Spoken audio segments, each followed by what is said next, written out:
सुप्रभात बच्चों। आज 23 अगस्त और दिन शुक्रवार है।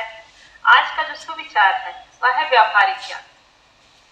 व्यावहारिक ज्ञान जो हमें समाज में रहने योग्य बनाता है, सामाजिक प्राणी बनाता है। लेकिन आजकल हम सभी किताबी ज्ञान के पीछे इतनी तेजी से भाग रहे हैं कि हम व्यावहारिक ज्ञान को पीछे छोड़े जा रहे हैं।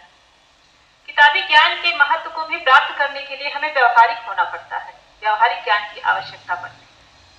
हमारी पुस्तकीय ज्ञान, पुस्तकीय शिक्षा हमारी बुद्धि का विकास तो कर रही है, लेकिन कहीं ना कहीं हमारा नैतिक और चारित्रिक विकास उतने अच्छे ढंग से, उतने सरल ढंग से नहीं हो पा रहा है जितना होना चाहिए।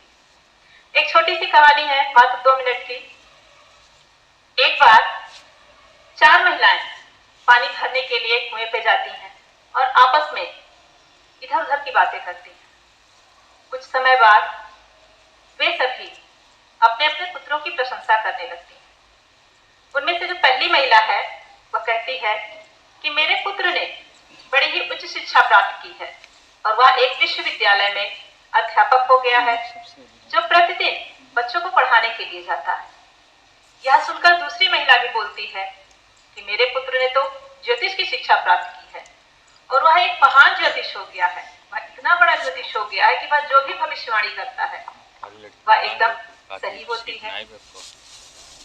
यह सुनकर तीसरी महिला भी बोलती है कि मेरे पुत्र ने विज्ञान विषय में पढ़ाई की और वह इतने प्रखर बुद्धि का है कि वह आगे चलकर एक बहुत बड़ा वैज्ञानिक बनेगा। उन तीनों की बातें वो चौथी महिला बड़े ध्यान से सुनती रहती है। कुछ समय बाद वो तीनों उस चौथी महिला से पूछती हैं कि अरे तुम्हारा पुत्र भी कुछ कर रहा है? तो बड़े ही संकोच में, बड़े ही सचाते हुए बोलती है कि मेरा पुत्र आप सबके पुत्रों की तरह पढ़ा लिखा नहीं है, उतनी पढ़ाई नहीं की है, लेकिन वह अपने खेतों में बड़े ही परिश्रम से, बड़े ही मेहनत से काम करता है। इसके बाद वे चारों महिलाएं पानी भरती हैं और चल देती। थोड़ी दूर चलने के बाद जो पहली महिला होती है उसका पुत्र आता हुआ दिखाई देता है।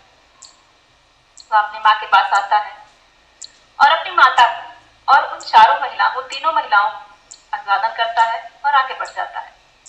थोड़ी देर बाद दूसरी और तीसरी महिला का पुत्र भी आता है और वह अपनी माँ को और उन सभी का अभिवादन करके आगे बढ़ जाता है।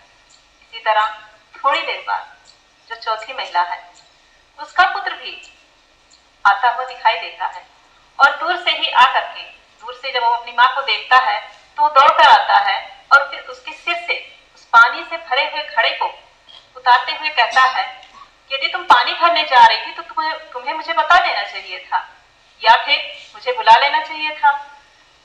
इतनी दूर से उस पानी से भरे हुए घड़े को तुम क्यों ला रही हो? इतना कहते हुए वह उस घड़े को अपने सिर पर रखता है और चला जाता है।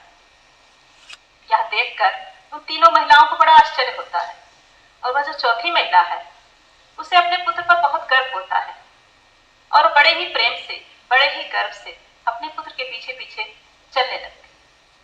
तो बच्चों, इस कहानी से हमें यही शिक्षा मिलती है कि ज्ञान तो आवश्यक है, पुस्तकीय ज्ञान आज की वर्तमान आवश्यकता है क्योंकि हम प्रतियोगिता के युग में चल रहे हैं। वो एक हमारे लिए बहुत ही जरूरी है, लेकिन उस ज्ञान का उपयोग करने के लिए हमें व्यावहारिक होना भी आवश्यक है। इसलिए हमें व्यावहारिक भी होना चाहिए, व्यावहारिक ज्ञान भी हमें प्राप्त करते रहना चाहिए। जय।